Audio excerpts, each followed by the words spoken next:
diangkat menjadi rasul. Siapa yang ngangkat? Gubernur atau ketua daerah rumah wanita?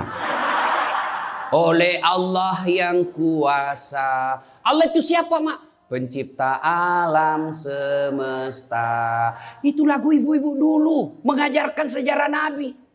Sekarang apa lagu-lagunya ibu-ibu? Modern mereka, sarjana, istri pejabat, tapi tidak tahu sejarah Nabi. Apa lagunya ibu-ibu sekarang? Yuk, yuk ayo. Yuk ayo, yuk, yuk ayo. Apa itu ayo, ayo? Ayo apa? Ayo, ayo apa? Putar ke kiri, nona. Putarlah ke kanan. Beleng-beleng. Apa itu? Apa gunanya itu lagu-lagumu itu? Putar ke kiri, putar ke kanan. Apa? Katanya majelis taklim, tapi lagunya tidak mendidik. Sudah 3 tahun majelis taklim, seragamnya 4. Olahraga depannya lakinya orang. Dia di depan sebajunya sempit. Bapak-bapak di belakang, di depan ibu-ibu 1. Bapak-bapak di belakang 2. Ini kelakuan majelis taklim ini begini. Ketawa ibu-ibu karena ibu begitu toh. Kalau 17-an apa lagu-lagu seperti itu? Mesti dari kecil sejarah Nabi kita ceritakan. Itu dulu ibu saya kepada saya. Sekarang kepada anak saya bikinkan lagu supaya dia tahu anak Nabi. Anak saya namanya Cek, saya ajari. Cek, nah nyanyi nak. Anak-anak Nabi ada 7 orang, 3 laki-laki, 4 perempuan. Pertama Qasim, Abdullah, Ibrahim, Zainab, Rutkaya, Ummu Kalsum, Fatimah. Ibunya bernama Siti Aminah. Ayahnya bernama Abdullah. Kakeknya bernama Abdul Muthalib. Pamannya bernama Abu Thalib. Ibu baru tahu toh 7 anak Nabi? Ya. Berapa laki-laki? 3. Berapa perempuan? Anak pertama? Qasim. Coba. Ini dari sini kita tahu lagu. Maka ibu harus pandai-pandai mendidik anak. Memperkenalkan sejarah Nabi. Supaya mereka cinta kepada Nabi. Maka ini tujuannya maulid. Bukan kita mau bid'ah. Sekarang ada juga baru belajar agama 2 bulan. Itu pun melalui YouTube. Seolah-olah dialah menjadi panitia hari kiamat. Ini maulid bid'ah. Tidak ada pada zaman Nabi. Tidak ada pada zaman sahabat. Pada tabi'in tidak ada semua itu. Saya bilang bos memang tidak ada pada zaman Nabi. Tidak ada pada zaman sahabat. Kenapa? Mereka hidup sesama dengan Nabi. Mereka lihat Nabi. Segar ikatan mereka soal Nabi. Mereka tahu sejarah Nabi. Jadi tidak perlu dituturkan. Sekarang kita sudah 1400 tahun yang lalu. Banyak umat Islam. La ilaha illallah. Muhammad Rasulullah. Tapi dia tidak tahu siapa anaknya Nabi. Maka perlu kembali diingatkan. Jadi kalau orang mau maulid hargai. Jangan malah dibilang sesat. Masuk neraka, nenekmu punya neraka. Yang paling enak, yang tidak mau maulid silahkan. Tidak usah. Yang maulid silahkan. Yang maulid ini jangan kau tuduh mereka sesat. Ayo kita saling memuliakan, menghargai sesama muslim. Ya, ini 1 maulid. Yang kedua, ibu-ibu bagaimana kita maulid ini bisa menjadi bawa pulang, diamalkan. Apa yang diamalkan? Ayo kita sejarah kisah-kisah Nabi saja dulu. Ya, paling gampang sudah. Berapa istri Nabi? Berapa? Ini ibu biar tahu enggak mau duga dia jawab ini. Berapa? 11. Coba lihat. Istri pertama namanya Khadijah. Tua berapa tahun? 15 tahun lebih senior dari Nabi. Sebelum menikah dengan Nabi, beliau paling kaya di Mekah. Paling kaya di Mekah. Menikah dengan siapa? Muhammad bin Abdullah. Pegawainya waktu itu, karyawannya. Lalu Khadijah selalu cerita-cerita kelebihan Muhammad kepada asistennya. Namanya Nafisah. asistennya. Dia selalu cerita, ini Muhammad baik, jujur, kinerjanya bagus, disiplin, sopan ngomong, nguntung juga baik. Nafisa paham. Oh, bunda ini senang sama Nabi Muhammad. Waktu itu belum jadi Nabi. Akhirnya apa? Nafisa jadi tim sukses. Tapi bukan tim sukses pilkada. Disuruh bikin baleho 10, cuma 5 dia bikin. Hilang 5. Ya kan? Ini Nafisa datang kepada Muhammad. Muhammad, bagaimana kalau ada perempuan suka kamu? Alhamdulillah. Tapi ini perempuan lebih senior dari kamu. Tidak ada masalah. Lebih tua 15 tahun. Tidak ada masalah. Tapi dia sudah 2 kali janda. Tidak jadi masalah. Tapi dia bosmu. Tidak jadi masalah. Yang jadi masalah, benar tidak dia senang sama saya? Kata Nafisa, tenang mas bro. Saya punya urusan. Jangan lagi cari dah hadis mas bro. Tidak ada. Lalu datanglah Nafisa kepada Khadijah. Bunda, bagaimana menurut bunda kalau ada laki-laki senang bunda? Alhamdulillah, terbuka jodoh. Tapi ini lebih muda dari bunda. Tidak jadi masalah. Lebih muda 15 tahun. Tidak jadi masalah. Tapi dia anak buahnya. Tidak jadi masalah. Yang jadi masalah, benar tidak dia senang sama saya? Kata Nafisa, tenang bunda, saya punya urusan. Ini namanya tim sukses yang tidak mempermalukan kedua belah pihak. Coba kalau Nafisa mau memanfaatkan situasi. Maka dia datang kepada Muhammad. Muhammad, dia suka kok bos. Tenang aja, ambil semua hartanya. Dia terlalu senang sama kamu. Nafisa kan tidak. Berarti ibu-ibu jaga perasaan orang. Jaga harga diri orang. Jangan permalukan orang. Meskipun ibu tahu ada aib dalam dirinya. Ini penyakitnya ibu-ibu. Apa? Tukang gosip.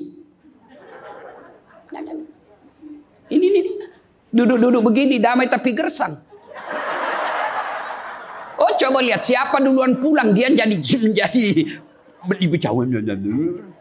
Jadi ini gini Pak Gubernur itu dia duduk-duduk itu. Dia enggak cerita tapi apa? Dia mulutnya enggak ngomong tapi bibirnya dong. Memang fitrahnya. Apa begitu orang sini? Bukan cuma di sini. Orang Amerika juga tukang gosip perempuannya. Fitrahnya. Maka Nabi katakan kalau perempuan mau selamat, jaga mulutnya, aman dia masuk surga. Cuma kan gampang sekali kita gosip. Lewat teman kita. Apa? Nggak serasi kudungnya sama roknya. Dia bilang iya. Lipstiknya palsu. Kenapa kau tahu? Melengket di giginya. Semua mau diurus. Iya kan? Ini penyakit kita. Semua mau diurus. Ustadz aja dia gosip. Itu juga bajunya waktu di YouTube. Saya dengar tadi dilewat. Saya dengar. Itu juga bajunya waktu di YouTube. Astagfirullah. Inilah penyakit ibu-ibu. Ibu. Mau gampang masuk surga? Ketika Nabi Isra Mi'raj kan dibawa jalan-jalan masuk surga. Subhanallah. Alhamdulillah. Banyak perempuan dalam surga. Begitu Nabi dibawa lihat neraka. Nauzubillah min zalik. Ya Allah ampuni hambamu. Ya Allah ampuni umatku. Ya Allah. Kenapa? Perempuan ternyata lebih banyak dalam neraka. Ditanya kenapa bisa begitu? Ada 2 kelemahan perempuan. 1. Tidak mampu menjaga suaminya. Tidak mampu mengurus suaminya. Dan yang kedua tidak mampu menjaga lisannya. Jadi kalau ibu mampu menjaga lisan, aman. Itulah gunanya masker. Supaya ibu semua mau diurusin. Iya kan penyakit kita. Ya, Bu. Maka bertanyalah ibu-ibu di Makassar. Ustadz yang saya cerita ini kan benar. Memang begitu sifatnya Ustadz. Itulah benarnya namanya ghibah. Tidak boleh kita cerita kejelekan orang. Kalau dia salah yang ibu cerita namanya fitnah. Tidak ada jalan. Ayuhibbu ahadukum kata Allah. Sukakah kamu memakan bangkai sesamamu manusia? Maka berhenti cerita kejelekan orang. Jadi gimana solusinya Ustaz? Ketika datang orang cerita. Bu katanya Nauzubillah min zalik. Kita berlindung kepada Allah dari keburukan itu, Bu. Belum tentu suami kita lebih baik dari dia. Berhenti itu. Cuma kan enggak kita. Memang. Enggak tahu persoalan. Biar enggak tahu persoalan. Ikut campur. Ibu kalau suka ikut campur bikin urusannya ibu, nanti takdirnya seperti tauge. Tahu tauge? Tahu tauge? Coba lihat tauge, Bu. Kita bikin soto Banjar, ada. Pecel, sayur, lemper, ada. Ada tuh kalau di Makassar ada lemper. Ayo, maka karena dia selalu ikut campur, Allah takdirkan semua tauge bengkok. Dan ada yang lurus toh? Maka kalau ada ibu-ibu majelis begini kumpul, teriaki saja, pagi-pagi toge nih ya. Ini penyakit perempuan. Maka ini gunanya kita peringati maulid supaya ibu-ibu pulang berhenti cerita kejelekan orang. Tidak ada gunanya, menghabiskan amal-amal kita.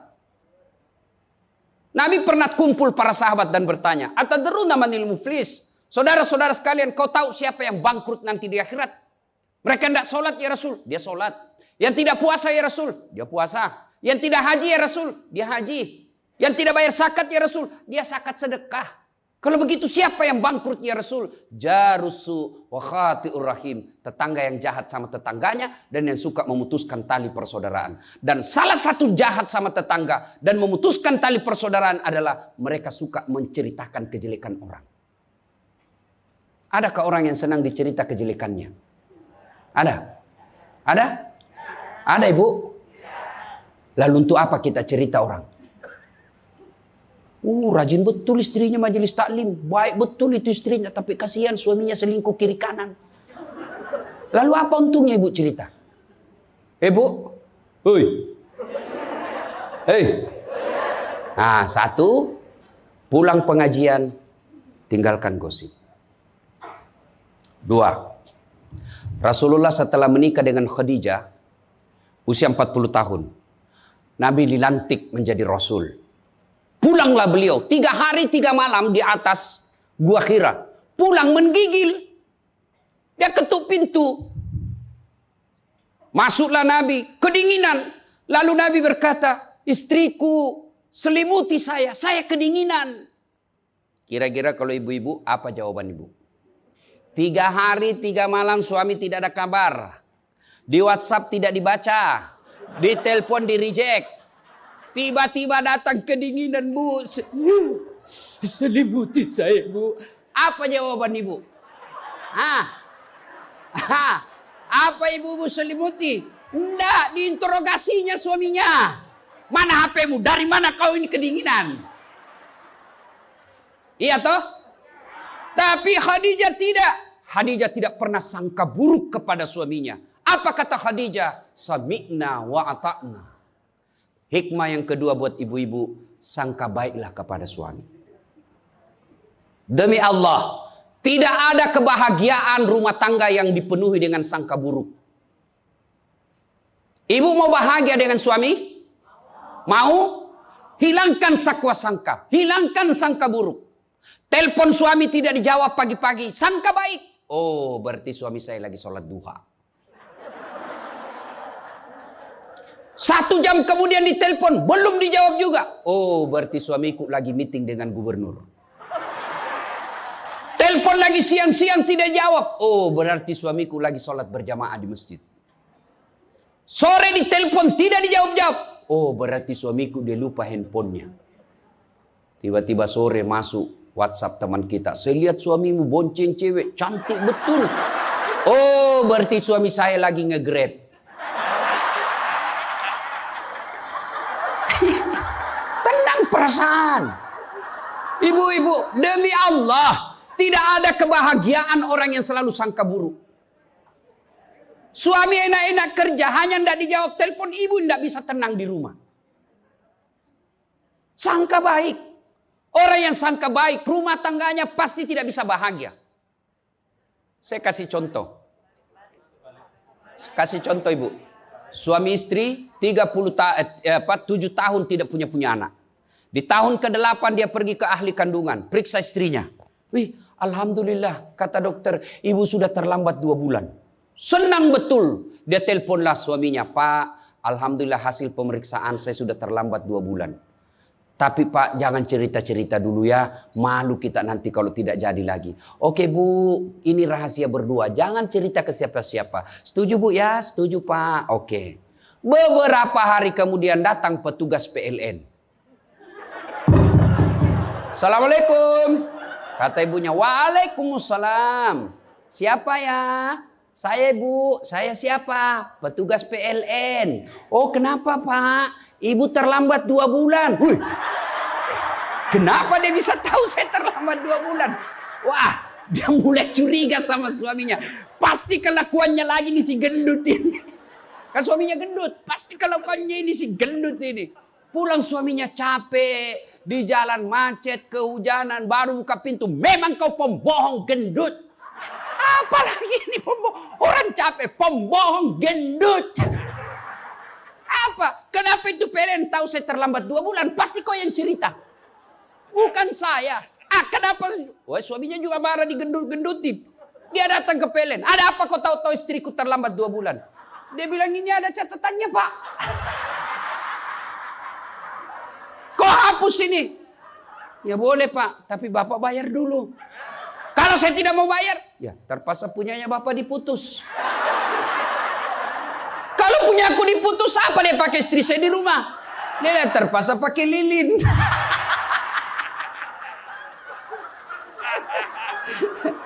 Inilah bahayanya sangka buruk.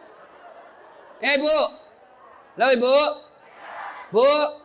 Salatullah salamullah ala toha Rasulillah. Salatullah salamullah ala Yasin Habibillah. Oleh-oleh kedua pulang maulid, hilangkan sangka buruk. Tidak ada kebahagiaan orang sangka buruk. Begitu juga kepada pimpinan kita. Kok saya dimutasi? Sangka baik. Saya tadinya kok kepala dinas menjadi staf ahli. Berarti Bapak dianggap ahli. Ini staf ahli kan enak. Ahli yang tidak ada stafnya. Sangka baik. Oh berarti Pak Gubernur merasa saya perlu istirahat, banyak berpikir. Sangka baik. Jangan pernah sangka buruk. Tidak ada kebahagiaan orang yang sangka buruk. Sangka baik. Saya dalam hidup saya, betapa banyak Allah kasih pelajaran. Saya baru tahu maksud Allah yang baik setelah beberapa saat berlalu. Begitu ada kejadian sangka baik saja. Tunggu akan muncul. Oh ini maknanya ini. Tamat SMA kan saya daftar polisi Bu. Tentara. Akabri. Begitu tes fisik. Tidak lulus. Kenapa? Ceper. Tidak cukup tinggiku Bu. Saya protes kepada Allah. Ya Allah kenapa kau lahirkan saya dalam keadaan pendek. Kau tidak jadi rugi jadi Tuhan kalau saya jadi tentara. Teman saya lulus waktu itu Bu. Dia sekarang polisi 2 bunga. Reserse. Baret merah. Saya lulus pakai baret putih. Alhamdulillah jadi ustadz. Alhamdulillah karena baret putih saya pakai. Mulai baret hiram sampai baret merah. Saya ceramai semua. Gubernur sebelumnya kepala dinas. Tiba-tiba kita tidak ada jabatan. Sangka baik. Itulah hidup. Jangan pernah sangka buruk. Begitu juga kepada suami. Sangka baik. Tidak ada ketentraman bagi rumah tangga yang selalu disertai sangka buruk. Dan ibu enaknya jadi istri. Karena ibu tidak tanggung dosanya suami. Saya bilang sama istri saya, Mama nyecek. Kan ibu-ibu sekarang suka sekali periksa handphone. Untuk apa periksa handphonenya suami Bu? Coba jelaskan saya, untuk apa? Ayo yang suka periksa handphonenya suami ini. Untuk apa Ibu? Setelah tahu ibu mau apa? Ternyata besok-besok ada masalah yang tidak menyenangkan hatimu. Apa yang kamu lakukan? Mau diceraikan, saya ceraikan kamu. Daripada kau menderita mendampingi saya, sudah kita selesaikan baik-baik. Dan kau tidak mungkin. Kuceraikan kau pagi, sore saya sudah dapat. Nah sekarang apa maumu? Sakit hati aja. Ayah. Dan hebatnya perempuan Islam, kalian tidak menanggung dosanya suami. Kalian tidak akan menanggung dosa suami. Ya, beda kalau laki-laki. Kalau laki-laki, dosa istri kita tanggung. Kalau suami menanggung dosa istri. Istri tidak pakai jilbab, istri tidak sholat, istri tidak puasa, istri tukang gosip, istri suka keluyuran. Suaminya ditanggung dosanya nanti. Ku ampusakum wa ahlikum nara. Beda istri. Suami pezina, suami koruptor, suami narkoba, suami penjudi, suami tukang tipu. Ibu tidak tanggung dosanya suami. Itulah enaknya jadi perempuan Islam. Bahkan kalau dia sholat, dia puasa Ramadan, dia jaga harga dirinya, dia patuhi suaminya, kata Nabi, tadahulul jannati bisalam. Silahkan ibu mau masuk pintu surga mana saja. Makanya sangka baik saja, tidak usah sangka buruk. Ada ibu-ibu curhat sama saya tengah malam, Ustaz. Mohon solusinya Ustaz. Saya sudah tidak tahan. Kenapa ibu? Dia bilang saya sudah tidak tahan. Saya minta solusinya Ustaz. Saya sudah tidak tahan. Memang kenapa? Saya ini sudah 21 tahun menikah Ustaz. Tidak tahan. Saya bilang dalam hati. 21 tahun tidak tahan. Inilah kadang-kala ibu-ibu kalau ngomong tidak masuk di akal. Ya memang Allah fitrahkan itu manusia. Laki-laki itu lebih banyak akalnya. Perempuan lebih banyak perasaannya. Maka kalau perempuan ngomel, dengar saja Pak. Tidak usah dijelaskan apa dia mau. Dengar aja. Karena memang dia cuma mau didengar. Dengar aja. Oh, ya, dengar aja, dengar. Tapi tidak tahan saya Ustaz. Ya tidur. Rumus menghadapi perempuan itu, ilmu paling efektif, sabar. Tidak ada sudah kalah itu ilmu sabar. Diam. Tidak usah dijelaskan. Biar dijelaskan tidak masuk di akalnya. Apalagi kalau dia sudah bilang pokoknya. sudah Pak. Lebih diam aja. Pokok. Sudahlah. Dijelaskan satu, muncul pertanyaan dua. Dijelaskan tuntas yang dua, muncul lagi pertanyaan tiga.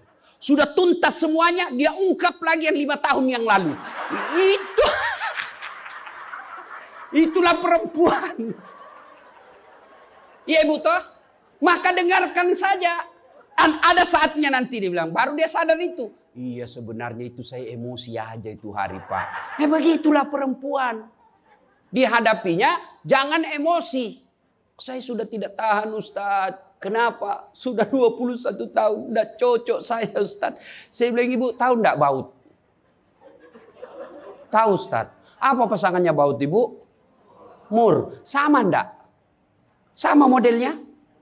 Sama bentuknya? Beda. Justru perbedaannya yang membuat dia kokoh. Berarti rumah tangga tidak akan pernah kokoh kalau mau menyamakan. Yang kokoh adalah ketika dia mau saling menerima kekurangan dan kelebihan. Itu pasti kokoh. Mana mau cocok jenis kelamin aja kita tidak sama. Iya. Pendidikan aja kita pasti beda. Latar belakang budaya kita pasti beda. Maka yang membedakan itulah kalau kita kelola dengan baik dalam rumah tangga. Dengan faktor utamanya sangka baik. Insya Allah bahagia rumah tangga. Ya, sangka baik. Tuh Khadijah tidak pernah sangka buruk sama suaminya. Khadijah ketika beliau sakaratil maut. Usia 65. Beliau sakit. Dan baju yang beliau pakai sudah 8 kali tambal. Tahu tambal ibu? Itu tambal ke-8-nya 1 sampai 7. Nabi masih menambalnya pakai apa? Masih pakai kain. Di tambalan ke-8 beliau pakai pelepah daun kurma. Kenapa? Habis kainnya Nabi. Padahal sebelum nikah beliau orang kaya. Lalu beliau panggillah anaknya, Fatimah ta'al. Fatimah ke sini dulu nak. Kenapa bunda? Tolong kau mintakan serbannya bapakmu. Ada serban yang selalu dia pakai bapakmu itu terima wahyu. Tolong sampaikan ke beliau. Saya minta untuk saya jadikan kain kafan. Mudah-mudahan serban itu Allah hindarkan saya dari azab kubur. Mendengar ini Fatimah berkata, bunda aja yang minta sama bapak.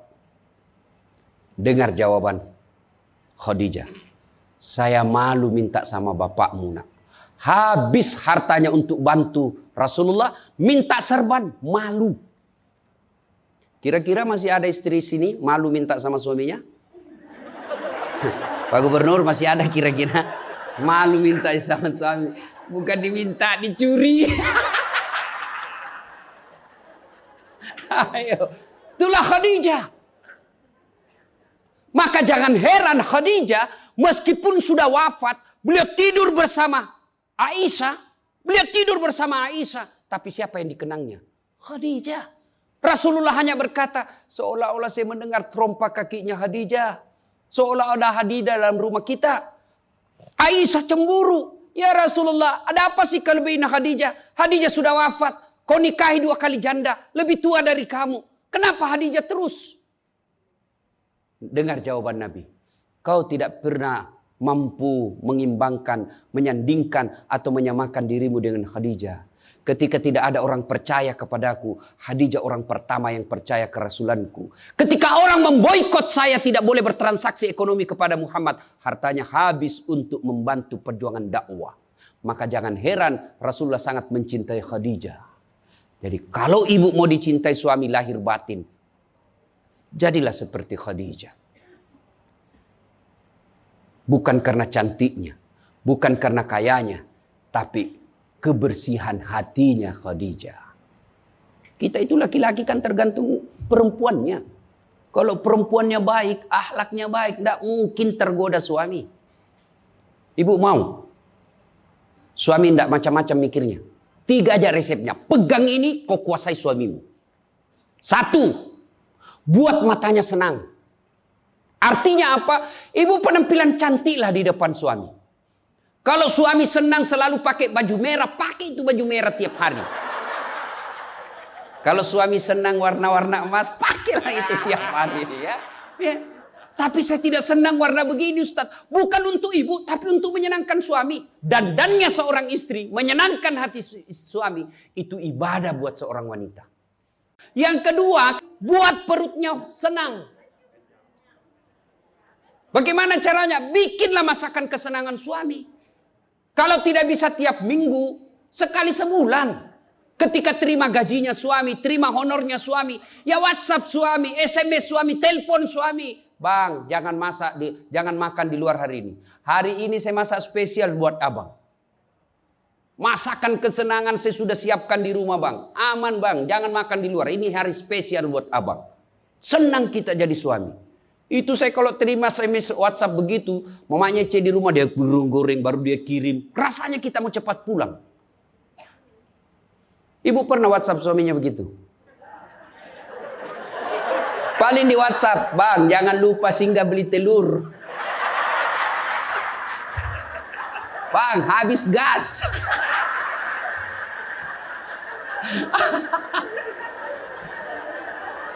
Kok tahu Ustaz? Ya saya rasakan juga. Pernah suatu kali Pak Gubernur pulang saya ceramah takziah malam-malam di Makassar. Tiba-tiba masuklah WhatsAppnya mamanya C. Ustaz habis pembalut. Aduh. Tidak mungkinlah sopir saya suruh ini istri saya. Sudahlah saya singgah, saya berdoa mudah-mudahan tidak ada yang kenal saya. Begitu saya bayar ada ibu-ibu datang, iya Ustaz beli pembalut. Saya jengkel langsung saya balik. Biar daripada saya melahirkan udah. Tenang perasaan. Mungkin ego kita ini buat kita juga laki-laki. Ya, kadangkala ego naik. Masa saya eselon? Masa saya kepala dinas? Masa singgah beli pembalut? Jangan lihat eselonnya. Pakai ilmunya Umar bin Khattab.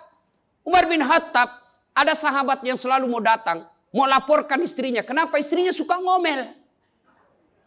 Maka dia berharap Umar panggil istrinya supaya dinasehatin. Begitu dekat dengan Umar bin Khattab, dekat dari rumahnya Umar, dilihatnya Umar juga dimarahi sama istrinya. Balik dia bilang, Pak Umar aja dimarahin. Balik besok ketemu, ya Amirul Mukminin, presiden lah waktu itu. Saya lihat kemarin Anda istri ngomel-ngomel, Anda senyum saja. Dengar ini jawaban bapak-bapak ini, para pejabat nih yang hadir. Dengar apa jawaban Umar. Begitulah cara saya berterima kasih kepada istriku yang telah hamil, melahirkan, dan menyusui anak saya. Coba, hilang itu emosi Pak, hilang itu harga diri. Kalau kita sudah ingat bagaimana susahnya itu ibu melahirkan, hamil. Masih ingat ibu-ibu waktu hamil? Masih? Ada enggak enaknya itu orang hamil? Untung saya enggak pernah hamil. Oh, coba ibu-ibu kalau hamil, jalan aja setengah mati. Aduh, sudah mau mau duduk aja, mana ada ibu hamil langsung duduk aja. Udah standar samping dulu itu kasihan. Iya ibu, ya benar. Kalau kita laki-laki paling ngidam. Ustaz, apa doanya berhenti ngidam istri? Ngidam apa istrimu? Nanti dia bisa tidur kalau dilihat saya di atas lemari Pak Ustaz. Jadi kalau istrinya mau tidur jam 10, setengah 10 sudah naik di atas lemari. Saya berarti kau dongo-dongo itu dikasih kerja di kau suami. Yang kedua kata Umar, begitulah cara saya berterima kasih kepada istriku yang telah melahirkan anak saya. Masih ingat waktu melahirkan? Masih? Ada enggak ibu-ibu melahirkan senyum? Ada? Mentang-mentang istri gubernur, keluar sayang. Setengah mati juga biar istri gubernur. Nggak ada.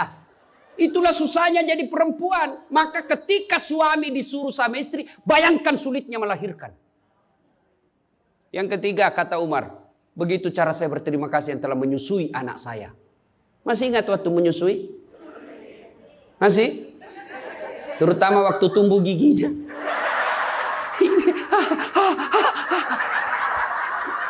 Masih ingat tak?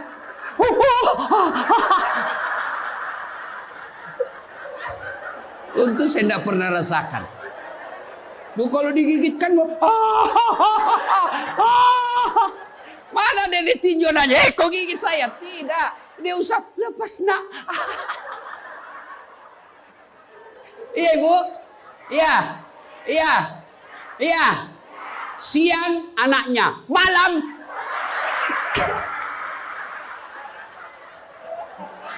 Salatullah salamullah ala toha rasulillah.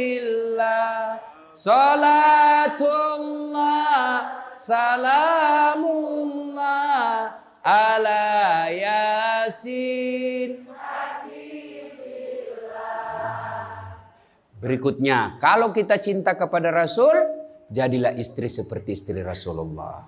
Nah, tentu bertanya kita, itu bapak-bapak mau punya istri seperti istri Rasul? Pak Gubernur pasti mau. Kita punya mau istri seperti Khadijah. Tapi pertanyaannya, sudahkah kita seperti Rasulullah? Tenang ibu-ibu, saya bela ibu-ibu hari ini. Tenang. Nah, kita mau seperti Khadijah, tapi kelakuan kita seperti Abu Jahal. Pembohong kiri kanan. Suami istri minta duit tidak pernah ada. Benar tidak ada, habis biar baunya tidak ada lagi. Giliran selingkuhannya minta, gampang deh, tunggu aja 5 menit. Ya, Rasulullah coba begitu memuliakan istri, beliau tidak pernah kusam rambutnya di depan istrinya. Coba itu, buka itu Barasanji sejarahnya. Rasulullah beliau yang bersihkan tempat tidurnya. Beliau yang tambal bajunya ketika robek. Beliau sediakan sarapan. Itu Rasul, manusia pilihan. Namanya selalu digandengkan dengan namanya Allah. Tidak malu, bahkan rela ikhlas membantu pekerjaan rumah tangga istrinya. Untuk meringankan kerjaan istri. Kita baru Satpol PP. Satpol PP. Apa Satpol PP? Polisi setengah. Baru pegawai honor, macam-macam ceritanya. Tidak ada kehinaan bagi laki-laki yang memuliakan istrinya. Tidak ada kehinaan suami yang membantu pekerjaan istrinya. Rasulullah mencontohkan itu. Beliau kalau keluar rumah sudah ada sisir. Masuk ke kamar rapi baru keluar. Kita sudah habis pisang gorengnya 4 masih berantakan rambut. Begitu istrinya katakan, bang, baik-baik itu rambutmu apa? Kenapa kau urus rambutku? Rambutmu kau urus. Itulah Rasulullah. Rasulullah subhanallah, dari 11 istri beliau tidak ada satupun yang dia panggil namanya. Beliau tidak pernah memanggil Khadijah. Beliau tidak pernah memanggil Aisyah. Aisyah beliau panggil apa? Ya Khumairah. Yang kemerah-merahan pipinya. Karena memang Siti Aisyah merah delima pipinya. Maka bapak-bapak, Pak Kak di sini, Pak Karo, panggillah istri kita dengan panggilan kasih sayang. Wahai istriku yang termancung hidungnya di lorong 3. Dia bilang, tidak mancung hidungnya Ustaz. Ya giginya lah kau lihat. Justru giginya mancung Ustaz. Jangan terlalu jujur. Mentang-mentang istri kita hitam panggil Tam. Hitam. Apa kata istri kita? Apa PC? Masa suami istri? Katanya Islam itu agama yang paling paripurna. Kok kita saling PC hitam? Ya, Rasulullah beliau kalau minum bersama istri beliau, kalau beliau minum gini. Bismillahirrahmanirrahim. Hebatnya Rasul, kalau beliau minum, 1 teguk dikasih lagi istrinya. Minum lagi. Kasih lagi istrinya. Hebatnya, bekas bibirnya Aisyah, itu yang diminum oleh Rasulullah. Bekas bibirnya Aisyah. Masya Allah. Coba kalau kita Pak Kadis. Istri, bekas bibir istri. Bau betul mulutmu.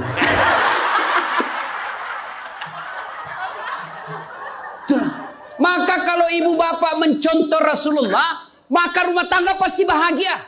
Dia bukan cuma surga akhirat menunggunya. Di dunia dia sudah dapatkan surga. Nggak usah ikut parenting.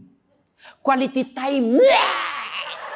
Apa itu? Belajar saja sama diri Rasulullah. Kita ini sudah miskin di dunia. Rumah tangga kita kadang-kala ngontrak-ngontrak. Tidak tahu lagi kewajiban istri kepada suami. Suami tidak tahu kewajiban kepada istri. Maka di dunia dia susah sanggara. Di akhirat apalagi nanti.